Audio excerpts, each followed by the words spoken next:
And now, you're tuned in to RBLR, the home of Tampa Bay's Reveler Sports. Good evening, internet, webverse. I don't know what I'm saying, Liz. It's been a long day. I'm tired, but it doesn't matter because now we're recording and then we're talking about the Rowdies, and nothing gets me more pumped up than that. We are here on this beautiful Thursday evening, a bit later in the week than usual. There's a lot to talk about. Had 2 games since the last episode rolled around, and our usual co-host James is nowhere to be found. I don't know where he went. He's somewhere. No, I'm joking. He's having a great time overseas, out in I believe he's over in Scotland, checking out some stuff over there, having a good time at a Rangers game.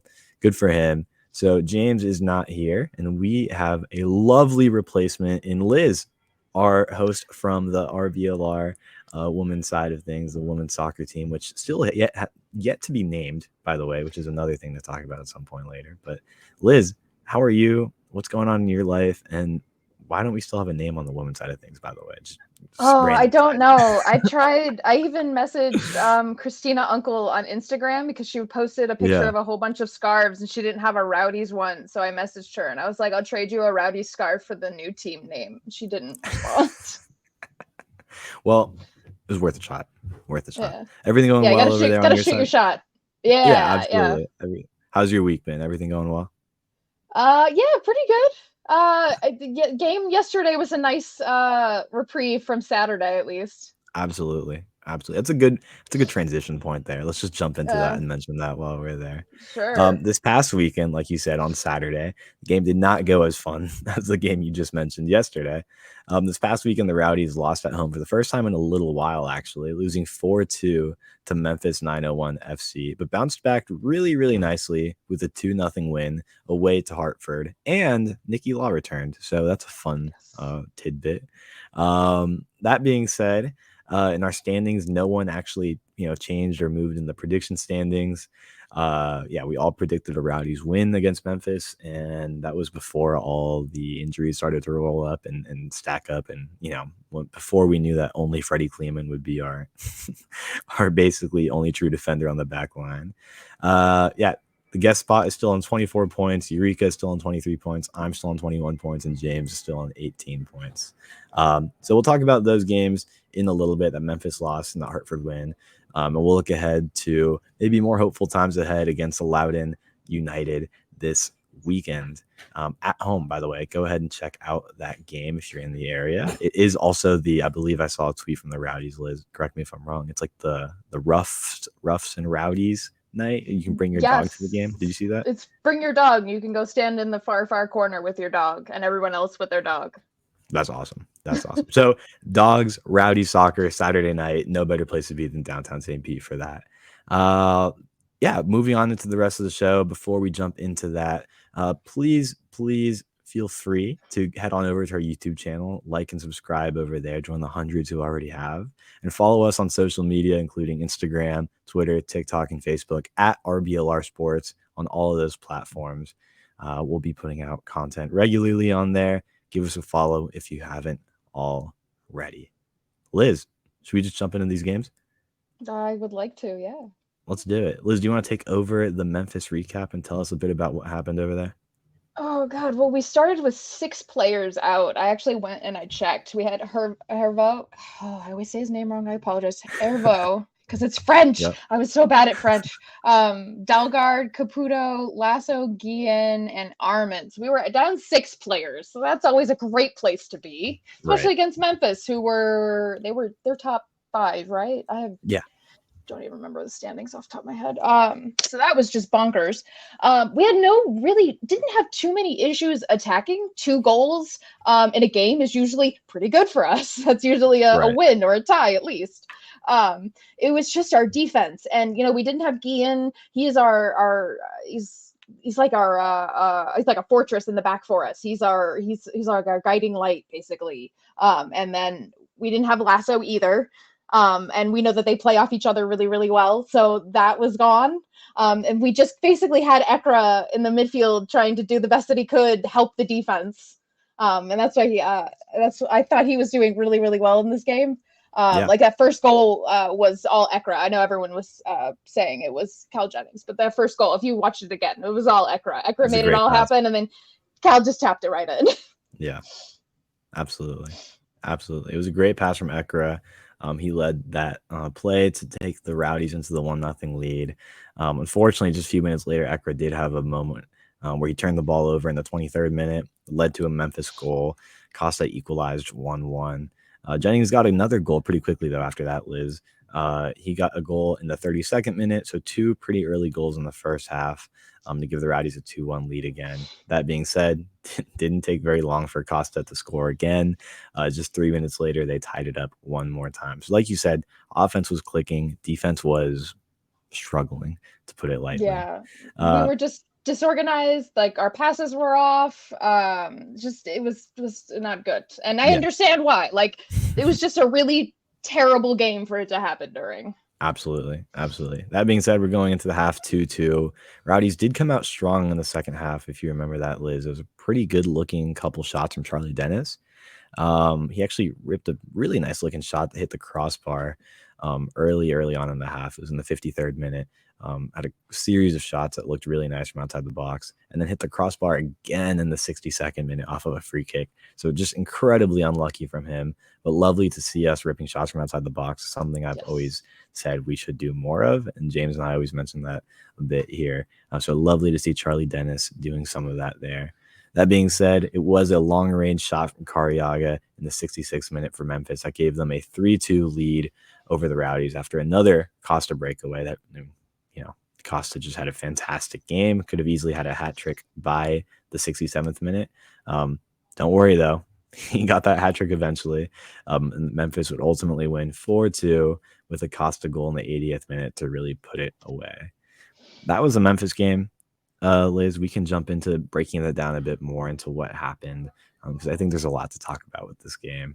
And we can talk about that in a second, but let's just quickly go over the game in Hartford as well, and then we'll jump into both of those together. Is that cool? Yeah. Cool. Yeah, so for the Hartford game, we came out, bounced back, like you said, much, much stronger. We came out with essentially the same lineup: Sparrow, Doherty, Kleeman, Anthony Perez, Hilton, Ekra, Dennis, JJ Williams, and Jennings. The only change from the last game was LaCava in for Dayon Harris. Hilton opened the scoring with a lovely long-distance strike that ultimately went down as an own goal. Unfortunately for the for the Hartford goalkeeper, went down as a Rice own goal because I felt so bad for him. Lewis Hilton ripped it's his goal in our heart. Yeah, it's so bad. Yeah, Lewis Hilton got the goal, but eventually went down as an own goal. Ball came out after hitting the post and bounced off the goalie's back. Literally rolled into the goal after that. Highly unfortunate. Hartford did look like they tied it up in the 24th minute, but they were just offsides. It was a really, really close call, but ultimately the right call there. Literally a minute after that, almost equalizer, it was none other than Jennings, who had a great game against Memphis, kept his run of form going, and scored what would ultimately also go down as an own goal. Great run from him. Rowdies would be up 2-0 off of 2 own goals in 26 minutes. And that would basically be it, Liz. Hartford had a couple good-looking opportunities. Sparrow stood on his head when he had to, and the Rowdies seemed to win pretty comfortably after what was an uncomfy game, let's say, against Memphis. That was a long, quick recap. We always jot it down as a quick recap in our notes. That was one of the longer ones. There's 2 games, lots to talk about, lots of goals. What is that? 8 goals in 2 games across both games, right? It's 4-2, and yeah. So I'm bad at math. That being said, let's jump into it. Let's break it down a bit.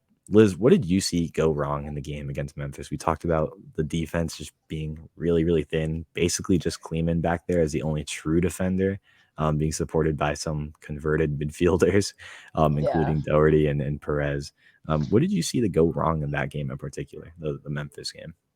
I think once they realized they could start pressing and we start to fumble a little bit, even with our best men on the field, when the opposing team starts to really push and pass fast, some really quick passes, and Memphis just they had our number.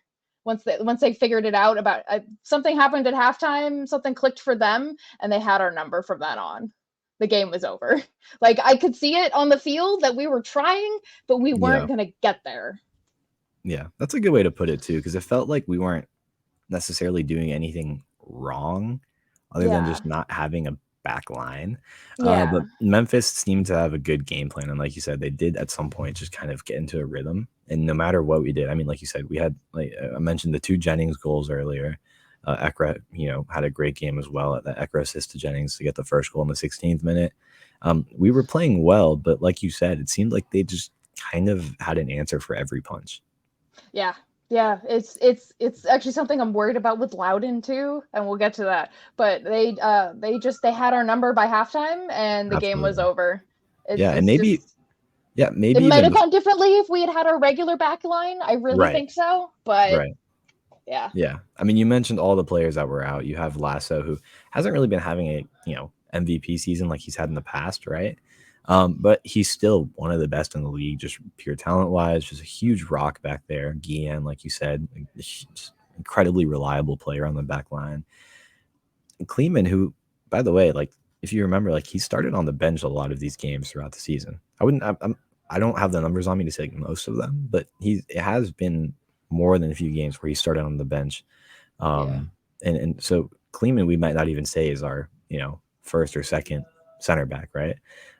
So it's interesting to see him as like the only true defender back there. You had Doherty helping him out. Doherty, to his credit, did his best, but that's not his position. Like, I'm not going to fault him for making a couple mistakes back there. It seemed like we were really just working with what he had. And to your point, to them like getting our number, you mentioned like by halftime they had our number. I would say like even earlier than that, really. I mean, they answered our goal within 5 minutes, and even when we scored our second goal to take the lead, they cut that window down even more. It was 3 minutes later that they scored the equalizer. Like it was every punch we threw at them, they threw it back. And again, this is the same Memphis team that we played over in Memphis. Essentially, it's not really any huge changes. I think, deserved points over there in Memphis. If you remember that game, kind of blew that at the end. And it's definitely not that they're just that much better than us. It really was, I think. I mean, I'm not going to use this as an excuse all game, but we were missing too many guys in the back. This team doesn't usually. Yeah. How many players did they have out? I'm assuming they didn't have nearly as many. They had a fuller roster to pick from. Yeah, they had at least 2 more people on the bench. Right. I'm looking at Hartford. I'm sorry. With that comes if you look back at our previous scores, this isn't a team that concedes 4 goals. Like the Rowdies just don't concede 4 goals. It doesn't happen. I think we looked it up. I don't think we've ever conceded that many goals at home before. Really? Yeah, I think that was an unfortunate new record at LA. Like and that's one of those things. Goals. Yeah, home or away this season, even in our really slow start at the beginning of the year, we conceded at our worst game. Maybe our worst game of the season was away to Charleston early on in the season. I'm pulling up the records again. Away to Charleston early in the season, March 25th, we lost 3-0. That was probably our worst game of the season. And yeah, we went over there and lost in, dominating fashion for Charleston, but we still didn't concede 4 goals. This is really, and again, we didn't even play that bad in this game. That's what I would say. This is not a team that concedes 4 goals. And I really, really do think that it's the injuries here and having to adjust. Like, you're putting guys that don't play defense on the back line and expecting them to hold up against a good team. I mean, not the best team in the league, certainly a good team. They're in 4th place right now, Liz. So do you think this is kind of just the best option we had? Like, obviously we're not the coaches over here. We're just some fans talking into the microphone. Is there anything that like we maybe could have done better in this game, or was this really just a matter of it was inevitable with all the injuries? And we were talking about it before. We maybe could have subbed Martinez in, but then we would have had to taken him out, and we would have been in the same spot anyway. But maybe someone would have had slightly fresher legs. I don't know. It also didn't help that we didn't have our coach. We had our backup coach, which I love, Lou Dobson, but he's not our coach. Right. And that's been like a weird thing to deal with, because obviously we lost Neil Collins pretty early on in the season, or not early on, like let's say halfway through the season, right? Yeah. After he gets into form, the team's playing well. That's a weird thing to deal with already, right? Then you have an interim head coach for a little bit, weird thing to deal with. Then you bring a new head coach in who knows the team, so it shouldn't be as hard of a transition. Still a weird thing to deal with. And then as the new head coach is settling in, he's just gone for like 4 games maybe? Yeah, at least 4 games. Dealing with some visa issues is what I remember seeing on Twitter. This is just weird stuff. So on top of all the injuries, all the tactical stuff and challenges that come with that, you put Dobson back there to manage the team. Yeah, I'm gonna answer my own question also and say that just result kind of felt inevitable once you added in all those factors. Yeah. And I really think we did the best we could despite the, what's going on. I think we've been playing, I think even our season has been going surprisingly well considering all of the setbacks. Like we're still sitting at what's the table? We're sitting at second right now.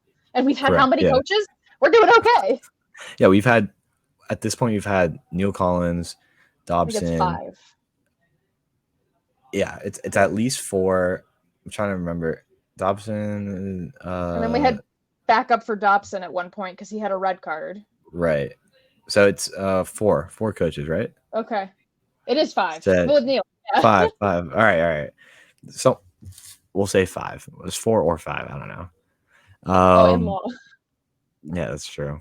Dobson, Steady. Did John Stead take over the head coaching role at some point? Was Neil Collins having a red card? Yes, I think he had to at one point because Dobson got a red card. Okay. Oh yeah. I don't even. Point is, you know what? The fact that we're even like struggling to remember how many people we've had on the bench is illustrating the point we're trying to make here, right? It's a weird thing to deal with, and the fact that we're doing this well despite all the turnover and all the injuries is really, really good. That being said, that Memphis loss, we really, really wanted that win because that was our game in hand on Pittsburgh, and with that game in hand is gone now at this point. That first place spot kind of coming to the point where it's getting a little bit harder. It's getting a little bit more out of reach. There's 3 games left. One of those is against Pittsburgh, Saturday, October 7th. Mark that down in your calendars because that's a big one, right? That one's huge. If we want to, make up ground with them, we have to win this game this weekend, and then we have to beat them. Maybe I'm getting too ahead of myself here, Liz, but I think like this Memphis game has those. Oh no, we've got some rough games coming up. Right. Because we have Loudoun, who, like I said, sometimes can really kind of get us. Then we got Pittsburgh, and then we got Louisville. Man, we're ending with Louisville. That sucks. Right. And I remember at the beginning of the season this year, we were talking about on this very show, we were talking about how that last game against Louisville. At some point, we're gonna think back to that episode and remember that we said the implications of that game are gonna be big, right? Yeah. We're getting to that point where we're 3 points behind Pittsburgh. Same games played. We have the goal differential advantage, I guess. But those are big games coming up. We lost that game in hand advantage because of this loss against Memphis. That's unfortunate.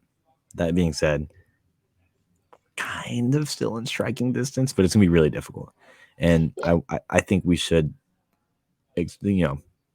maybe just put this out into the universe. We can manifest it that it will happen. I'm a big believer in like just saying things and then, hoping they happen. But maybe we temper our expectations slightly because we have to see how this injury thing plays out. Forrest Lasso was on the bench in the game on Wednesday. We'll get to that game in a second a little bit more. So we'll have at least some guys coming back pretty soon. But I mean, Liz, how do we deal with all these injuries and the coaching stuff? Like, it's weird times against good opponents. So, I mean, we can talk about the Loudoun preview in a second. I mentioned before we started recording that I think this is a good opponent to have with all these injuries and everything. I'm not going to get ahead of myself and say like it's an easy opponent because we've had situations against Loudoun in the past where that hasn't been the case, including this season. It was very difficult to go over there and get those 3 points. But there would be worse opponents. There could be much worse opponents to play. In terms of the situation. So I'm pretty happy with that situation. And I hope that gives us a little bit more time to recoup on the injury front. So that's a long-winded way of me saying, again, that I felt like this result was generally inevitable once we saw all those injuries, right? Yeah. Oh my gosh, what's happening outside?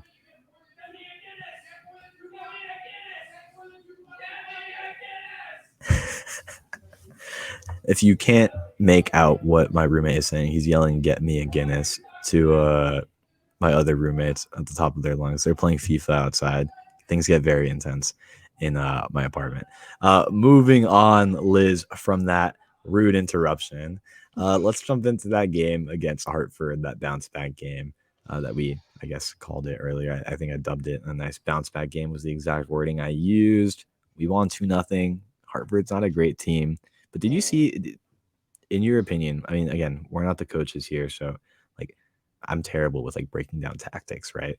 But does it seem like we did anything different against Hartford, or did we like play better, or is Hartford just not very good? I really want to say that we played better. And maybe we did. Maybe the back line had a couple of days to work on some stuff, or even just, I don't know. But Hartford's pretty bad. There were a lot of chances where the Hartford players just stopped running and stopped trying.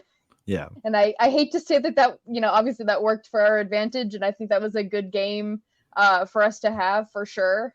Just for one, for morale, and two, just for the points. And three, so that it was a nice game to have for our players who were injured. It's a game that it wasn't a big deal that they missed. Yeah, absolutely. I think you kind of put that well. This game for me was kind of like what I mentioned this Loudoun game this weekend is for me as well. It's a good time to have it, but I was admittedly concerned about going away to Hartford.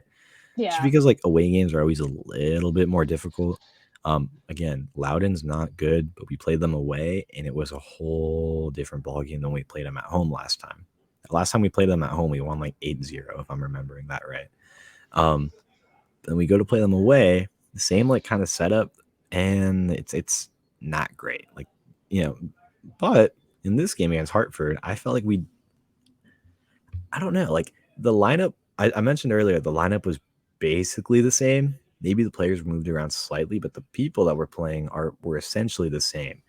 And I think we did better. And I'm gonna put an asterisk by that because offense played well against Memphis. Mm-hmm. Attacking game was good against Memphis. I think it just kept going against Hartford. Back line wise, I just don't think they were challenged as much because it was Hartford, right?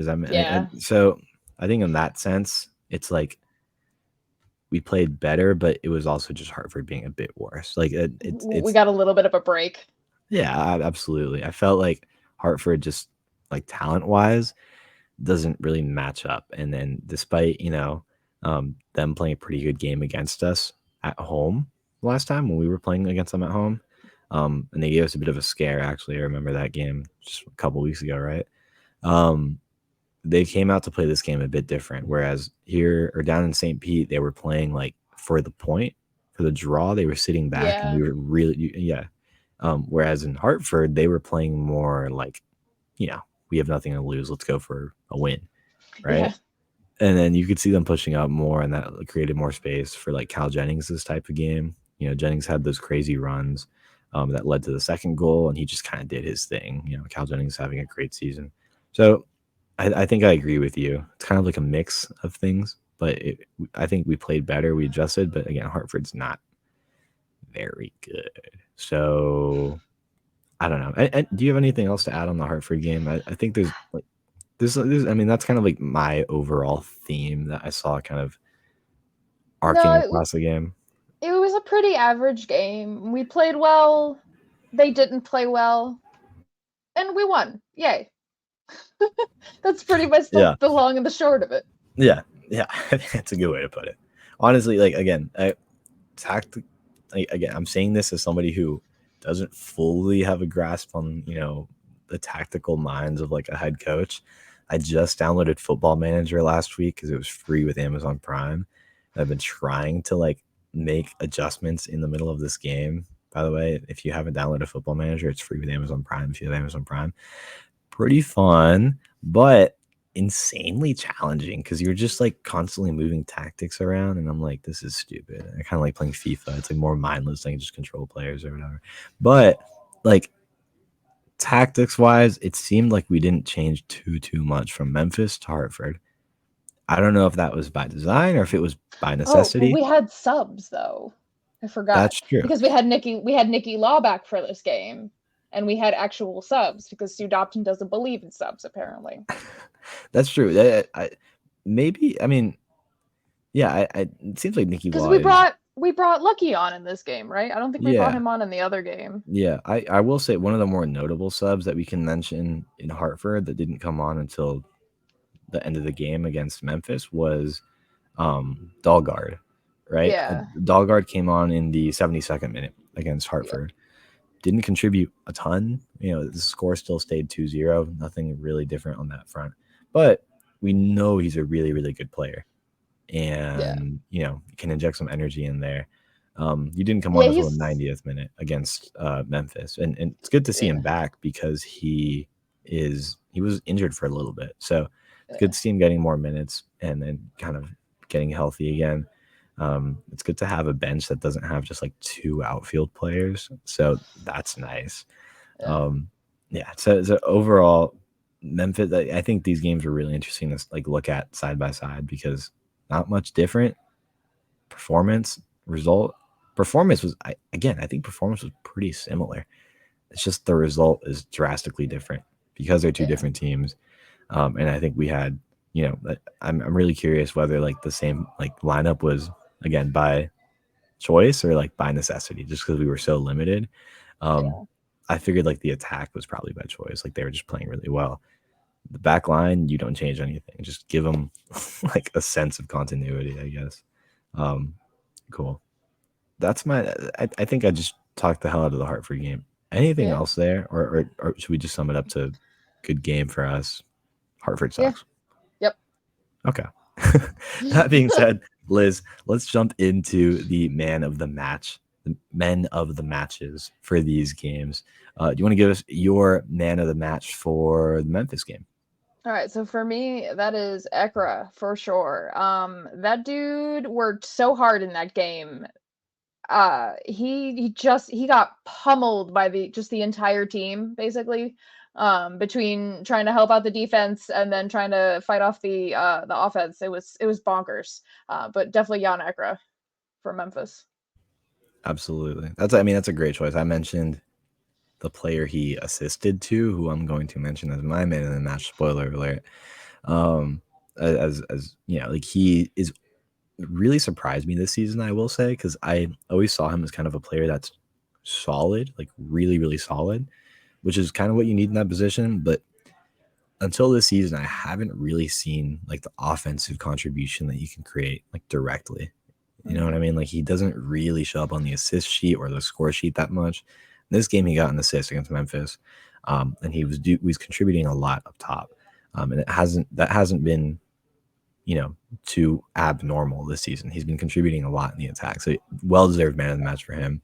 That being said, my man of the match will be none other than Cal Jennings, because Cal Jennings had 2 goals, and I'm really biased towards the goal scorers.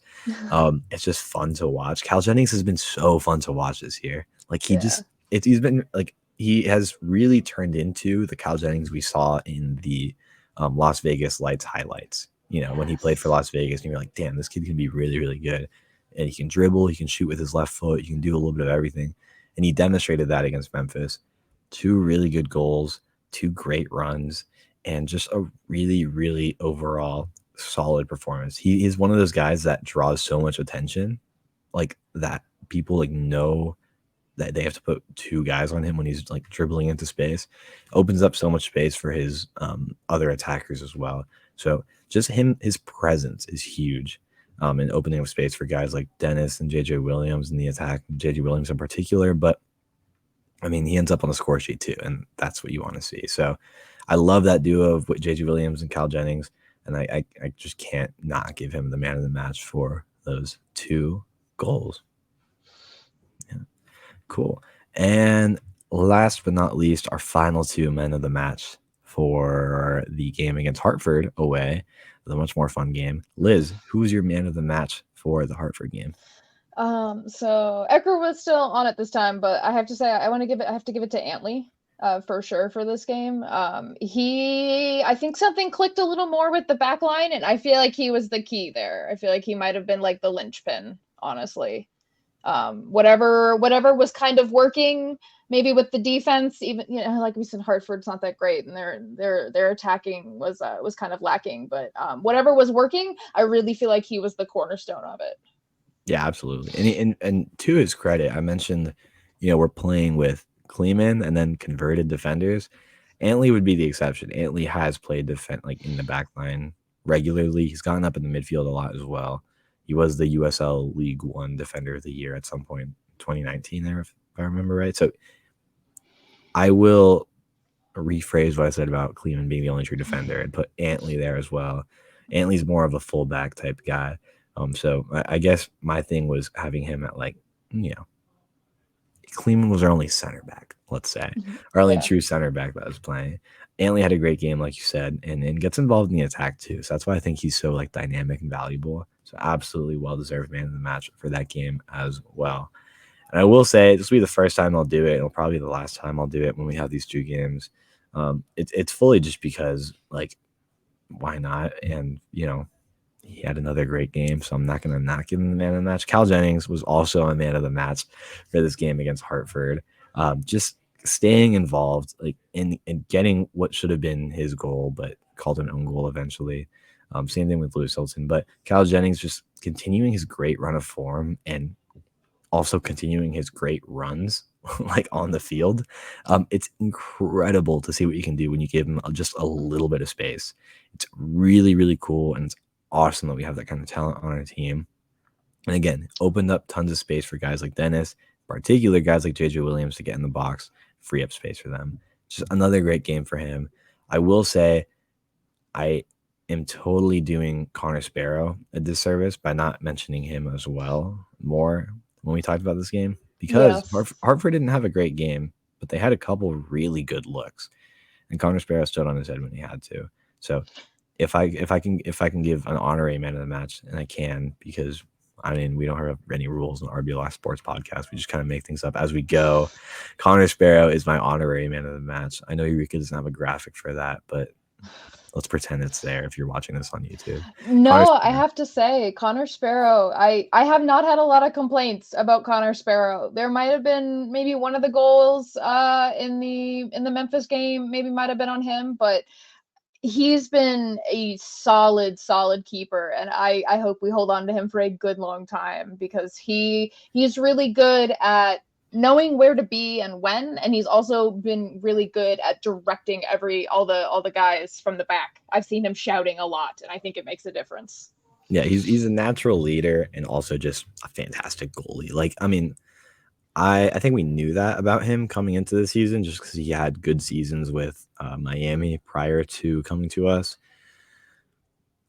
But for a little bit, it didn't seem like we weren't getting the highlight reel saves from him just because we didn't have to. That's fine. Don't get me wrong. Yeah. I'd rather him not have to make any of those highlight reel saves. It saves me the stress. But when he's had to stand on his head, he really, really has.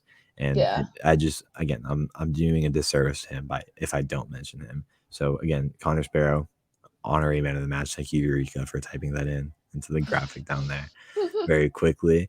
And I know Connor Sparrow's family is active on Twitter, and if I mention him as my man of the match, they give our tweets retweets. So it's also a little bit for engagement. So shout out to his family.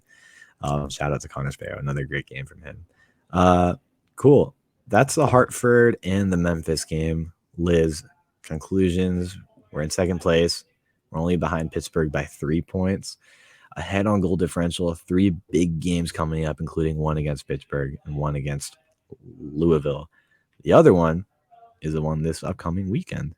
Let's talk about that. But before we do that, Liz, my shameless plug time has arrived. Liking and subscribing is free, but if you need some new threads this year, you can support this podcast by heading over to shop.rblrsports.com and checking out all the cool designs that we have cooked up. The link is in the description. If you're watching this on YouTube, you can see some of the really cool stuff we have here. Stuff for the Devil Rays, for the Tampa Bay Buccaneers, Tampa Bay Lightning, who, by the way, I saw the news about Vasilevsky being out for the next 2 months. It's crazy. Tons of great stuff. Gosh. Yeah, tons of great stuff for all of our Tampa Bay sports teams. Go show some love and use the promo code Use the promo code COYR for 10% off any of your purchases. Again, links in the description. Go check that out. Vasilevsky's out. Yeah, he just had some sort of surgery. I don't really know. I don't keep up with Lightning Twitter as much, but I saw that. I don't either. So, but I know he's the keeper. Yeah, he's the goalie. Yes. Okay. Yeah. Yeah. So crazy stuff on that front. Yeah. Hopefully, some crazier stuff this weekend. I don't know. Is that a bad transition? No, I love it. Let's do it. You know what? Bad transition doesn't matter. You get the point. We're talking about Loudoun now. Liz, you want to take us through who we're playing this weekend? So Loudoun is DC's reserve squad, basically, and we have a storied history with Loudoun. I feel like sometimes we kick their butts, and sometimes, man, do they have our number, and we walk away with a point at most. So they sometimes bring out their better players for the teams higher up on the table. So I think as long as Rowdies don't get too cocky off this Hartford game, if we play like we have been, we should be just fine. Absolutely. This is a team that, again, has had our number in the past. Really, really gave us a challenge this season in Loudoun County, Virginia. By the way, fun fact, Loudoun County, one of the richest counties in the United States. Actually, the richest county in the United States. Really random fun fact. I just read that the other day. This is still partly DC United's reserve team, like you said. So they have plenty of good players in the roster, in the making. I always mention my guys, Chris Hagart and Aiden Rocha. Actually, Chris Hagart is a recent signing for Loudoun. He was actually in my class over here at Georgetown. So it's really cool to see him doing well in the pro ranks. Chris, I love you, but I hope we put 5 goals by you this weekend. Aiden Rocha, another great guy who came out of Georgetown, just a rock in their midfield. 2 guys that contribute big time to their team. But there's even more guys that can do even more damage in the attack, Liz, and I'll mention them in a second. They haven't won any of their last 5 games. Their last win was away to Las Vegas 3-0. They've actually lost 4 out of their last 5. So they're not in the best form. They're not playing particularly poorly. They're playing against some pretty decent teams in those past 5 games. Sacramento, Indy, Pittsburgh, Charleston, and Louisville. So actually a really grueling 5 games that I wouldn't expect most teams to win. So to their credit, they haven't lost by a ton of goals in those games. And they actually tied against Charleston. So it's not a terrible team, to be clear. But they're in second to last place in the Eastern Conference. They have plenty of guys that can create opportunities for them. Zachary Ryan is their leading goal scorer with 10 goals. Khalil Edmakar is just behind him with 8 goals. By the way, Edmakar also has 5 assists, and Zachary Ryan has 3 assists. Do you see a trend? I just said the same names twice for leading goal scorers and attacks. Those are your guys to keep an eye out for: Zachary Ryan and Khalil Edmakar. Aiden Rocha has 2 assists, and those are your leading assisters for Loudoun United. That being said, Liz, you've played them earlier this year. It's been a little while. These are the guys that can create problems. We know they're pretty decent, haven't won any of their last 5, but again, I just mentioned their games against Sacramento, first place in the Western Conference, Indy, really good team in the Eastern Conference, Pittsburgh, first place in the Eastern Conference, Charleston, who is third place in the Eastern Conference, and Louisville, who's in 5th place in the Eastern Conference. It's been a grueling schedule for them. It's not getting any easier against us. But again, they're playing them pretty close. They only lost by 1 to Louisville. They tied against Charleston, lost by 2 to Pittsburgh, lost by 1 to Indy, and lost by 2 to Sacramento. They're not getting blown out per se. They can keep it close. Certainly, they can keep it close. So how do you think this game's going to go? And you want to give us your prediction? So I think I'm gonna go with a very cautious 1-1 draw. Because I think we'll score at least a goal, but I think they might get one on us. Just with the way our backline's been. Just because of our backline. If we had our normal backline, I would say no, I think we're gonna win this game. It might be harder, but I think we would win. But I think without Guillen in the back line, we're a little bit weaker. Sure. I will still say we're gonna win. I'm gonna put that out there. Like I just feel like we still just the talent gap is still too big between the team that makes up our roster and the guys that make up Loudoun's roster overall. And that's not to say anything bad about the Loudoun United players. Also, just there's a lot of turnover in that roster as well, just by nature of what the team is. Like constantly moving guys around, constantly having to like change in guys and you know, bring in new guys and signing reserve players that get called up. Like it's a whole thing. They do have their danger guys. Like I said, Zachary Ryan has 10 goals and 3 assists. So we know he can cause a problem. We know who to mark. I don't think we're going to get a shutout. I do think they get at least a goal because they have offensive firepower and we're struggling in the back line. But like I said, our attack, our offensive prowess is kind of what it has been throughout the season at this point, throughout this, you know, latter part of the season. It's been good. The offense has been good. I don't see any reason why Loudoun would hold us to any less than 2 goals.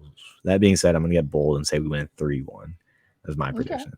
I think we put 3 goals by Loudoun. You know, they're not conceding that much, even against pretty good teams. They did concede 3 against Pittsburgh and 3 against Sacramento, actually. So maybe I take that back.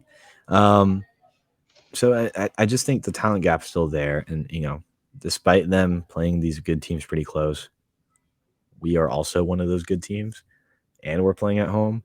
So I don't see it going particularly well for them. Well, you know, something else to consider though, and I just thought of it, was they've also had a full week of rest where we have not. Because I just checked, their last game was. Oh wait, I'm looking at Las Vegas. I was like, wait, I'm looking at this one, and then this one, and then this one. Sorry. Yeah. No, but you're still correct, actually. Their last game was Saturday, September 23rd. Their next game, Saturday, September 30th. So they've had more rest. Absolutely. That's something they have on us. Yeah, they still have had that extra week, or the extra few days, of preparation and recovery and rest time than we've had. They do have to travel down here. I guess that takes off like maybe a day.